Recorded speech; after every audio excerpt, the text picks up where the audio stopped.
ओम अज्ञानतिमिरान्धस्य ज्ञानाञ्जनशलाकयः चक्षुरुन्मिलितं येन तस्मै श्रीगुरुवे नमः।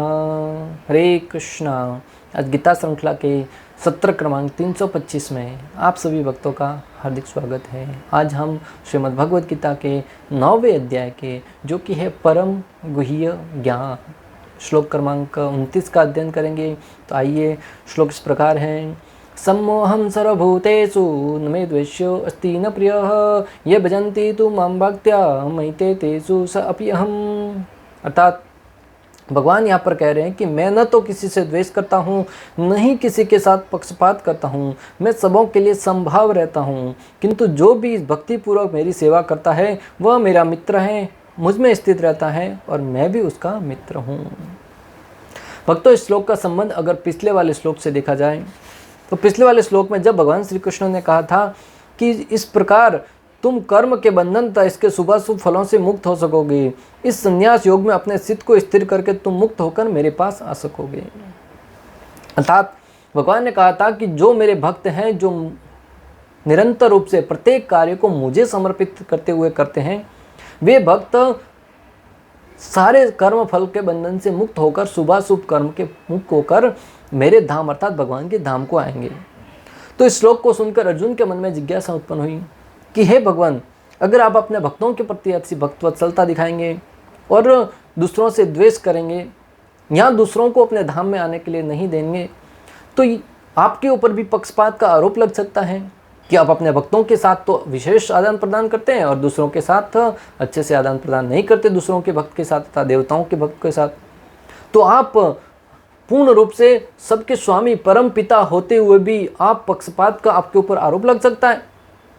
तो उसका उत्तर देते हुए श्री कृष्ण यहाँ पर कह रहे हैं कि मैं न तो किसी से द्वेष करता हूँ, मैं किसी से द्वेष नहीं करता हूँ, भगवान किसी से द्वेष नहीं करते। अक्सर लोगों के जीवन में कुछ अनिष्ट होते हैं, अर्थात ऐसे घटना घटती हैं जो उनको अच्छी नहीं लगती, तो कहते हैं भगवान मेरे साथ ऐसा क्यों किया।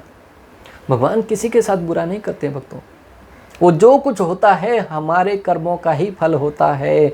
हो सकता है पिछले जन्म में किए हो, उसके पिछले जन्म में किए हो, उन कर्मों का फल आज प्राप्त हो रहा है। भगवान यहाँ पर कह रहे हैं मैं किसी से द्वेष नहीं करता हूँ, अर्थात भगवान किसी के साथ बुरा बर्ताव नहीं करते। और क्या कह रहे हैं, न ही किसी के साथ पक्षपात करता हूँ, न ही भगवान किसी के साथ पक्षपात करते हैं। आप जैसा कर्म करेंगे वैसा फल मिलेगा। आगे कहते हैं मैं सबों के लिए संभाव हूँ, प्रत्येक व्यक्ति के लिए संभाव हूँ। अक्सर क्रिकेट का मैच होता है, यहाँ कहीं भी कोई खेल होता है दो देशों के बीच में, तब लोग अपने देश में रहकर अपने भगवान की पूजा करते हैं, दूसरे देश वाले दूसरे देश में रहकर अपने भगवान की पूजा करते हैं। कई बार भारत हार जाता है, तब लोग कहते हैं भगवान तो सब यहाँ पे जन्म लिए, फिर उन लोगों को कैसे जीत गए, भारत नहीं जीता। कई बार लोगों के मन में ये भी प्रश्न आते हैं कि सारे देवी देवता भारत में हैं, फिर बाकी देश के लोग हैं वो कैसे इतने धनवान हैं, बाकी लोग हैं वो कैसे इतने पैसे वाले हैं, बाकी देश हैं वो इतने पैसे वाले कैसे हैं। तो यहाँ पर भगवान का जो ये शब्द है कि मैं सबों के लिए संभाव हूँ, अर्थात जो दूसरे देश में रहने वाले जीव हैं वो भी भगवान की संतान है, भारत में रहने वाले भी भगवान की संतान है। अरे मनुष्य तो छोड़ो, प्रत्येक जीव भगवान की संतान है। और भगवान यहाँ पर कह रहे हैं मैं किसी से द्वेष नहीं करता, किसी के साथ पक्षपात नहीं करता हूँ, जो जैसा खेलेगा वैसा वो जीत पाएगा। इससे हमें समझना चाहिए कि भगवान है वो संपूर्ण ब्रह्मांड के स्वामी, किसी जाति धर्म में वो बटकर नहीं रहते हैं। परंतु इतना सब कहने के उपरांत भगवान क्या कहते हैं, किंतु जो भी भक्ति पूर्वक मेरी सेवा करता है, जब भी किसी बात में किंतु परंतु लगता है तब समझिए कि आगे बात खत्म नहीं हुई है। भगवान कहते हैं जो भी भक्ति पूर्वक मेरी सेवा करता है, हालांकि मैं सबके प्रति संभाव हूँ, प्रत्येक व्यक्ति के साथ ऐसा ही आदान प्रदान करता हूँ, न किसी से द्वेष करता हूँ, न किसी से ईर्ष्या करता हूँ, परंतु जो भक्ति पूर्वक मेरी सेवा करता है वह मेरा मित्र है और मुझ में स्थित रहता है और मैं भी उसका मित्र हूँ। बहुत महत्वपूर्ण बात बोली है भक्तों भगवान ने। हालांकि भगवान निरपेक्ष हैं, प्रत्येक व्यक्ति के प्रति संभाव है, परंतु जो भगवान की भक्ति करता है उसके वह भगवान कहते हैं मेरा मित्र है और मैं भी उसका मित्र हूँ। तो भगवान सबके प्रति समभाव रहते हैं, परंतु अपने भक्तों के प्रति विशेष प्रेम दिखाते हैं। जैसा कि भगवान ने प्रहलाद महाराज के लिए कहा है, जिस समय हिरण्यकशिपु प्रहलाद के प्रति दोहराचरण करेगा, उस समय ब्रह्मा के वरदान से शक्तिशाली होने पर भी मैं निश्चय ही उसका विनाश करूंगा।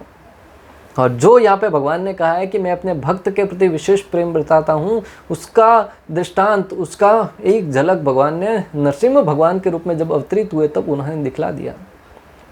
जब हिरण्यकशिपु अपने पुत्र, अपने ही संतान भक्त शिरोमणि प्रहलाद महाराज के ऊपर अत्याचार कर रहा था, उनके प्रति विद्रोह भाव रख रहा था, उनको बार बार भगवान श्री विष्णु की पूजा करने के कारण, भगवान श्री विष्णु की आराधना करने के कारण उनके साथ अनिष्ट व्यवहार कर रहा था, तब भगवान ने कहा कि हालांकि उनको ब्रह्मा जी के द्वारा बहुत वरदान प्राप्त है, न तो सुबह में मरेगा, न शाम में मरेगा, न दिन में मरेगा, न रात में मरेगा, न घर के अंदर मरेगा, न घर के बाहर मरेगा, न पानी में मरेगा, न बाहर मरेगा, न पृथ्वी पर मरेगा, न आकाश में मरेगा, न अस्त्र से मरेगा, न शस्त्र से मरेगा।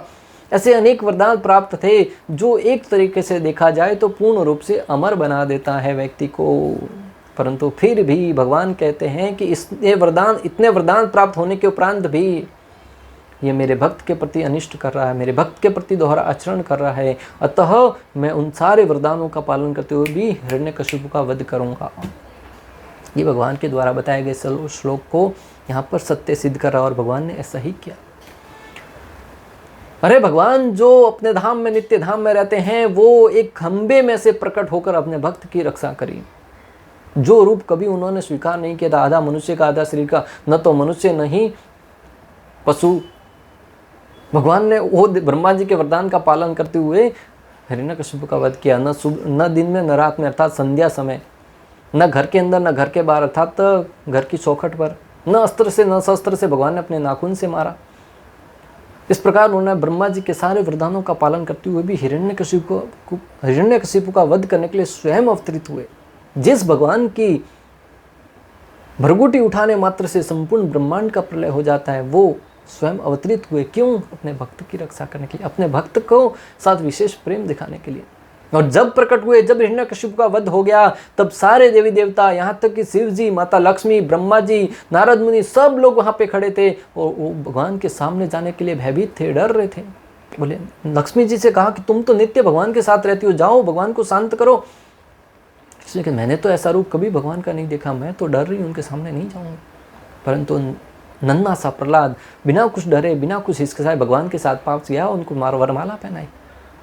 तब भगवान ने प्रहलाद के सर पर हाथ रखा और उनको प्यार किया, उनके मुंह सर को सूंघा और उनको साटने लगे अपनी जिह्वा से। यह है भक्त और भगवान का प्रेम भक्तों।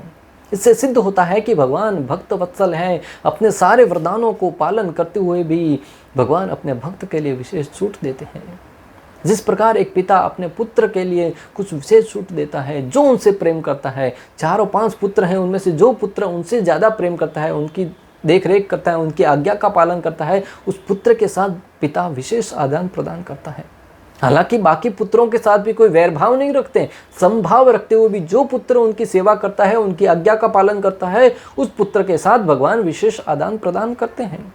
उसी भांति जो संतान, हालांकि सबके प्रति संभाव है, परंतु जो संतान भगवान द्वारा बताई गई विधि भगवद गीता का पालन करता है, भगवान के आदेशों का पालन करता है, उस भक्त के साथ विशेष भगवान आदान प्रदान करते हैं। जिस प्रकार मनुष्य अपने दास के प्रति वत्सल होता है, दूसरे के दास के प्रति नहीं, उसी प्रकार भगवान भी अपने भक्तों के प्रति वत्सल होते हैं, इंद्र रुद्र देवी भक्तों के प्रति नहीं। जिस प्रकार एक मनुष्य जो स्वामी होता है अपने दास के प्रति वत्सल होता है, अर्थात अपना पास जो काम करने वाला है उसकी आवश्यकताओं की पूर्ति करता है, उसके कुछ बीमार होता है तब उसकी रख रखाव के लिए या उसके रहने का ठीक वगैरह वगैरह व्यवस्था करता है, दूसरे के दास के प्रति नहीं। दूसरे के यहाँ पे कौन काम करता है, क्या करता है, उससे कोई लेना देना नहीं। उसी बात ही भगवान भी अपने भक्त के प्रति वत्सल हैं, भोलेनाथ के भक्त के प्रति, ब्रह्मा जी के भक्त के प्रति, देवी के भक्त के प्रति नहीं। और इसके दृष्टांत भक्तों हिरण्यकशिपु को ले लो, रावण को ले लो। हिरण्यकशिपु ब्रह्मा जी का बड़ा भक्त था, ब्रह्मा जी का भक्त था, फिर भी जब उन्होंने उनके भक्त प्रहलाद के साथ अनिष्ट करने का प्रयास किया, भगवान ने ब्रह्मा जी के भक्त की एक लाज न रखी, उसको विध्वंस कर दिया। रावण शिव जी का बड़ा भक्त था, परंतु फिर भी भगवान ने, जब उसने अत्याचार बढ़ाना प्रयास किया, उसके भगवान श्री विष्णु के भक्तों के ऊपर अत्याचार किया, ऋषि मुनियों के ऊपर अत्याचार करने लगा, तब भगवान ने उसको भी मार दिया।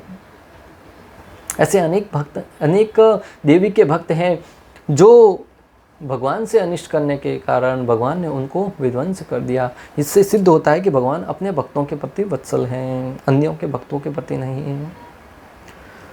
तू शब्द भक्त और अभक्त के मध्य अंतर प्रदर्शित करता है। यद्यपि मैं सभी के प्रति सम हूँ, फिर भी जो श्रवण आदि क्रियाओं के द्वारा मुझे प्रसन्न करते हैं वे मुझ में निवास करते हैं, और क्योंकि उनका मेरे प्रति आकर्षण होता है, यद्यपि मैं भगवान हूँ फिर भी मैं उनमें रहता हूँ, क्योंकि मैं उनके प्रति आकर्षित होता हूँ। यहाँ पर जो तू शब्द है ना, वह बहुत महत्वपूर्ण है। वो भक्त और अभक्त के मध्य अंतर स्थापित करता है, अंतर सिद्ध करता है। भगवान कहते हैं कि यद्यपि मैं सबके प्रति संभाव हूँ, परंतु जो व्यक्ति श्रवण आदि क्रियाओं के द्वारा भगवान की प्रगति करता है वह भगवान के अंदर स्थित होता है, अर्थात भगवान को आकर्षित करता है, और भगवान भी उसको आकर्षित करते हैं, भगवान भी उसके निकट रहना पसंद करते हैं। भगवान का अपने भक्तों के प्रति प्रेम होता है, यह सोने और हीरे के जोड़े जैसा है।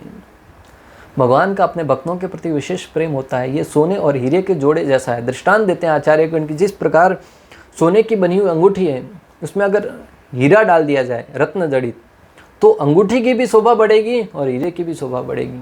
कैसे? सोने की अंगूठी में हीरा डालने से सोने की अंगूठी है वो और सौंदर्यवान हो जाएगी, और हीरे को स्थान मिल गया सोने की अंगूठी में, अतः हीरा है वो भी बहुत कीमती हो जाएगा, उस हाथ की शोभा बढ़ाएगा, वरना अकेला हीरा कैसे पहनते। उसी बात ही भगवान और भगवान के भक्त जब एक दूसरे से मिलते हैं, जब एक दूसरे के साथ आदान प्रदान करते हैं, तब भगवान की भी महिमा बढ़ जाती है और भक्त की भी महिमा बढ़ जाती है। ऐसे अनेक कार्य हैं जो भगवान स्वयं अपनी इच्छा मात्र से कर सकते थे, परंतु वो कार्य भगवान ने अपने भक्तों द्वारा कराए। जैसे कुरुक्षेत्र का युद्ध स्थल में भगवान ने युद्ध के लिए अर्जुन को सुना, और अर्जुन को कहा भी कि अगर तुम इस कार्य को नहीं करोगे, वो कार्य तो होना ही है, परंतु मैं चाहता हूँ कि तुम करो, जिससे तुम्हारा यश बढ़े। पांडवों को कितना संकट में डाला, कष्ट में डाला, एकमात्र उद्देश्य कि भगवान उनका यशोगान करवाना चाह रहे थे। भगवान श्री रामचंद्र स्वयं लंका जाकर माता सीता के विषय में पता कर सकते थे, परंतु हनुमान जी को उसका श्रेय दिया, अंगद को उसका श्रेय दिया वहां पे लीला करने का। प्रभुपाद जी को स्वयं चैतन्य महाप्रभु संपूर्ण विश्व में कृष्ण भक्ति का प्रचार कर सकते थे, परंतु उसका श्रेय श्रीला प्रभुपाद को दिया। ऐसे अनेक दृष्टांत है भक्तों, जिसमें भगवान श्री कृष्ण स्वयं उस कार्य को अच्छे से कर सकते थे, परंतु उसको कार्य को अपने भक्तों द्वारा करवाकर अपने भक्तों का मान बढ़ाया। कहते हैं ना, कन्हैया कर तुम रहे हो और नाम मेरा हो रहा है। हम जो भी कार्य करते हैं वो भगवान द्वारा ही संपन्नित होता है और उसमें नाम हमारा होता है। अगर कोई व्यक्ति ये जानता है कि ये कार्य भगवान कर रहे हैं, तब तो उसको श्रद्धा भगवान में और बढ़ेगी, परंतु अगर किसी को लगता है कि मैं कर रहा हूँ, तब उसमें अहंकार बढ़ेगा, और भगवान है फिर वो उसमें भक्त और भगवान का भाव नहीं रहेगा। भक्ति कभी भी कर्मों के द्वारा उत्पन्न नहीं होती, यह भगवान की स्वरूप शक्ति की वृत्ति है। भक्ति के शरण ग्रहण करने से ही जीव भगवान के सच्चिदानंद स्वरूप का अनुभव कर सकता है। तो भक्ति है वो कभी हमारे कर्मों के फलस्वरूप हमें प्राप्त नहीं होती है। भक्ति है वो भगवान श्री हरि की एक विशेष शक्ति है, और भगवान की शरण ग्रहण करने से या भगवान की भक्ति की शरण ग्रहण करने से ही हम भगवान से प्रेम कर सकते हैं। राधा रानी की शरण में जाने से ही हम भगवान श्री कृष्ण को प्रसन्न कर सकते हैं। भगवान की जो शक्ति है उसको शरणागति देकर ही हम भक्ति को स्वीकार कर सकते हैं। अतः हम अपनी तपस्या के, हमने अपनी अनुष्ठानों के बल पर हम भक्ति को प्राप्त नहीं कर सकते। भक्ति मात्र भगवान के अहेतु की कृपा से, या भगवान की भक्ति की शरण में जाने से, या भगवान के भक्तों के कृपा से ही प्राप्त हो सकती है। व्यक्ति को यह भी नहीं कहना चाहिए कि भक्तों के प्रति पक्षपात का गुण भगवान के स्वरूप से उत्पन्न होता है, इसलिए भगवान में ही दोष हैं, क्योंकि भगवान का यह गुण सभी गुणों में सर्वश्रेष्ठ के रूप में प्रशंसनीय है, अर्थात यह गुण भगवान का आभूषण स्वरूप है। भक्तों को यह भी नहीं मानना चाहिए कि भगवान अपने भक्त और अभक्तों के प्रति पक्षपात करते हैं। ये पक्षपात को नहीं दर्शाता, ये भगवान का विशेष गुण है जो भगवान के अंदर आभूषण के रूप में है। जिस प्रकार हम अंगूठी पहनते हैं, चैन पहनते हैं, ये हमारे शरीर पर अलंकार के रूप में होता है, आभूषण के रूप में होता है, और वो हमारे शरीर की शोभा और बढ़ाता है। उसी प्रकार भगवान का ये गुण कि भगवान अपने भक्तों का विशेष आदान प्रदान करते हैं, ये गुण भी भगवान की महिमा को बढ़ाता है, भगवान की महिमा का यशोगान करवाता है। भगवान का कहना है कि प्रत्येक जीव चाहे वह जिस योनि का हो उसका पुत्र है। गीता 14.4 में भगवान श्री कृष्ण इसका उल्लेख भी कर चुके हैं कि जीव भले जिस भी योनि का हो वो भगवान श्री कृष्ण का ही पुत्र स्वरूप है, अर्थात भगवान श्री कृष्ण जीव के प्रत्येक जीव के हृदय में बीज प्रदान करते हैं। भगवान कहते हैं कि प्रत्येक जीव है वो बीज के द्वारा उसका जन्म है वो संभव है, और उनका बीज प्रदान करने वाला पिता हूँ वो मैं हूँ। सर्व योनिषु कौन्तेय मूर्तया संभवन्ति या तासाम ब्रह्म मत योनि अहम बीज प्रदत्त पिता। हे कुंती पुत्र, तुम यह समझ लो कि समस्त प्रकार की जीव योनियाँ इस भौतिक प्रकृति में जन्म द्वारा संभव है, और मैं उनका बीज प्रदान करने वाला पिता हूँ।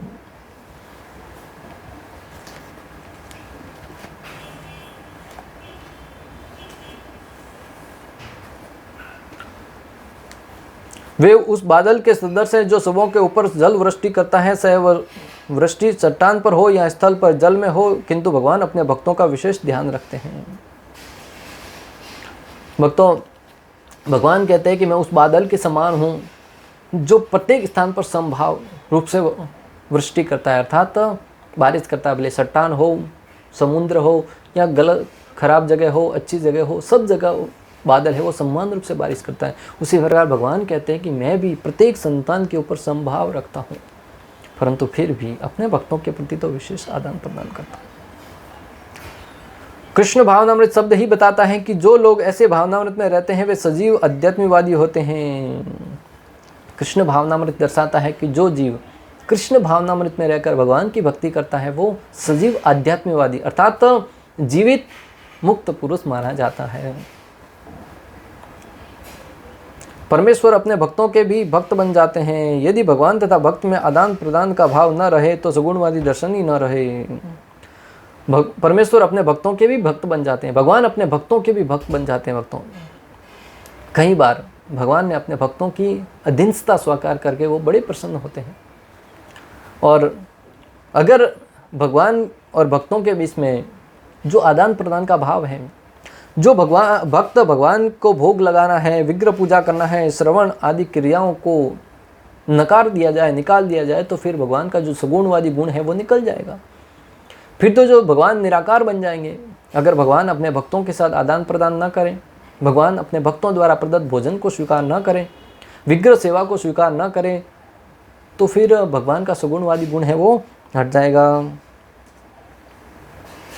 मायावादी दर्शन में परस्पर परमेश्वर तथा जीव के मध्य ऐसा आदान प्रदान का भाव नहीं मिलता, किंतु सगुणवादी दर्शन में ऐसा होता है। जो मायावादी है वो भगवान को निराकार मानते हैं, भगवान का कोई आकार ही नहीं है। अगर आकार ही नहीं है तो उनके विषय में क्या श्रवण किया जाए? अगर आकार ही नहीं है तो उनके साथ कैसे उनको भोग लगाया जाए, कैसे भोग स्वीकार करेंगे? अगर आकार ही नहीं है तो क्या वस्त्र पहनाए जाए? परंतु सगुणवादी में आकार माना जाता है और भगवान के साथ आदान प्रदान भी किया जाता है, भगवान की लीलाओं का श्रवण किया जाता है, भगवान की लीलाओं का यशोगान किया जाता है, भगवान को भोग लगाया जाता है, भगवान को वस्त्र पहनाए जाते हैं, भगवान को नहलाया जाता है। प्रत्येक क्रिया भगवान के साथ की जाती हैं, जिससे भक्त अपने भगवान के साथ आदान प्रदान करता है और उसके फलस्वरूप उसका हृदय शुद्ध होता है और उसके फलस्वरूप उसको भगवान के प्रति प्रेम विकसित होता है। अगर आपसे कहा जाए कि सुनने के ऊपर ध्यान करो, किसके ऊपर ध्यान करेंगे? निद्रा ग्रसित कर लेगी। परंतु हमारे सामने विग्रह होगा, श्री कृष्ण का सच्चिदानंद श्याम रूप होगा, तो हम निश्चित रूप से उसके ऊपर ध्यान लगा सकते हैं।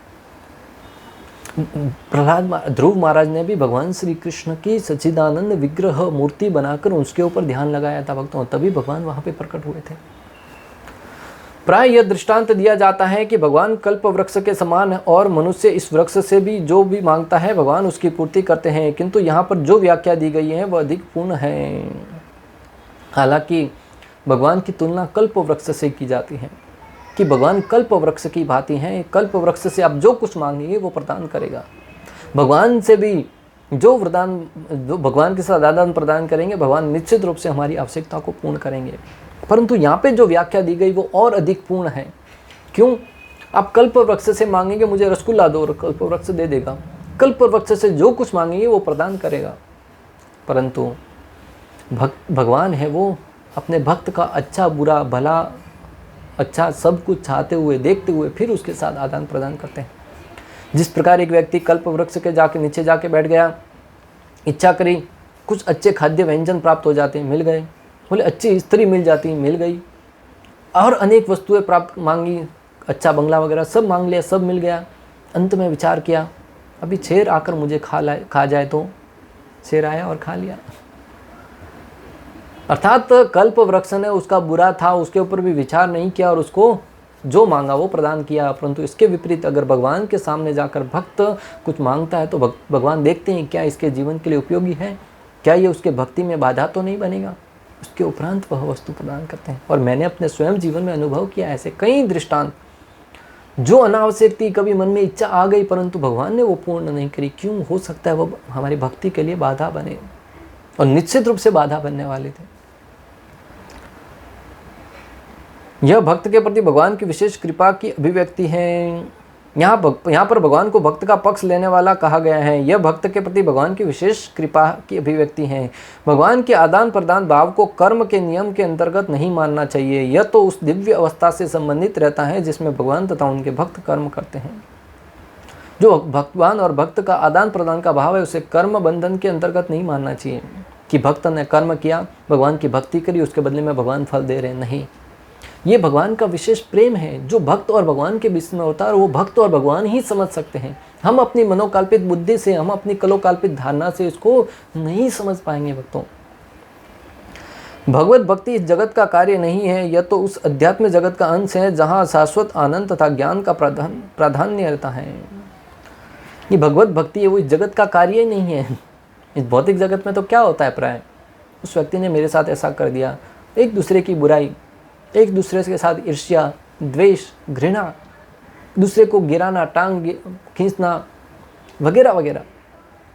इस जगत में किसी के साथ प्रेम का प्रश्न ही नहीं आता है। प्रेम करते भी है तो उसमें भी हमारा स्वार्थ छिपा होता है। तुम मेरी पीठ खुजला, मैं तुम्हारी पीठ खुजलाऊंगा।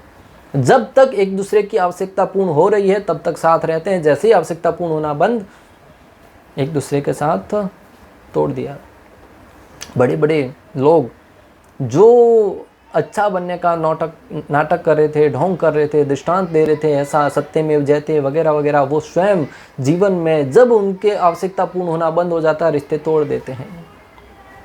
इनसे सिद्ध होता है कि जगत में प्रेम है तो एकमात्र भगवान के साथ, बाकी इस जगत में जो कोई कहता मैं प्रेम करता हूँ वो आपके सामने झूठ बोल रहा है। हो सकता है उसको कुछ न कुछ आपसे काम निकलवाना हो। जिस प्रकार एक बच्चा अपनी माता से जाकर कहता है कि mummy mummy I love you, मैं तुमसे प्रेम करता हूँ। माता ने कहा बोल बोल क्या चाहिए। बच्चा कहता है कि मुझे 5 रुपए दे दो, वो कुछ खाना है।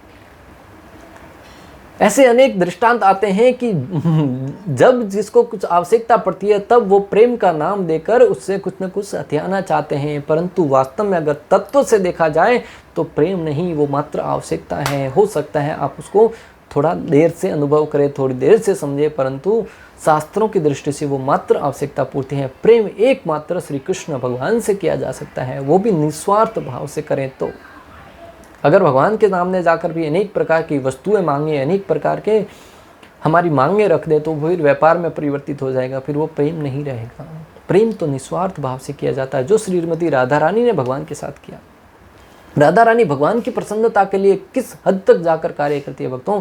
जब श्री कृष्ण राधा रानी को चिढ़ाने के लिए कहते थे मैं उस गोपी से प्रेम करता हूँ, तब उस गोपी को भगवान से मिलाने का कार्य स्वयं राधा रानी करती थी। कि राधा रानी को लगता अगर इस कार्य से भगवान प्रसन्न होते हैं तो वो कार्य करो। इससे सिद्ध होता है कि भगवान की प्रसन्नता के लिए स्वयं के अभिमान को बीच में न आने दे। इस प्रकार श्लोक में हमने समझा कि भगवान हालांकि सबके प्रति समभाव रहते हैं, भगवान प्रत्येक जीव के प्रति समभाव रहते हैं, परंतु अपने भक्तों के प्रति विशेष आदान प्रदान करते हैं। यहाँ पर भक्तों को बहुत बड़ा आश्वासन मिल रहा है कि भगवान है वो भक्तों के साथ विशेष आदान प्रदान करते हैं, और ये भगवान का विशेष गुण है, भगवान का विशेष आभूषण है, भगवान का एक अलंकार है। इस प्रकार श्लोक क्रमांक 29 का भक्ति वेदांत तात्पर्य पूर्ण हुआ। अंत तक हमारे साथ बने रहने के लिए आप सभी का हृदयपूर्वक प्रेम पूर्वक बहुत बहुत धन्यवाद। श्रील प्रभुपाद की जय। श्री श्री राधा गोपीनाथ भगवान की जय। श्रीमद् भगवद गीता की जय। हरे कृष्णा कृष्ण कृष्ण हरे हरे, हरे राम राम राम हरे हरे।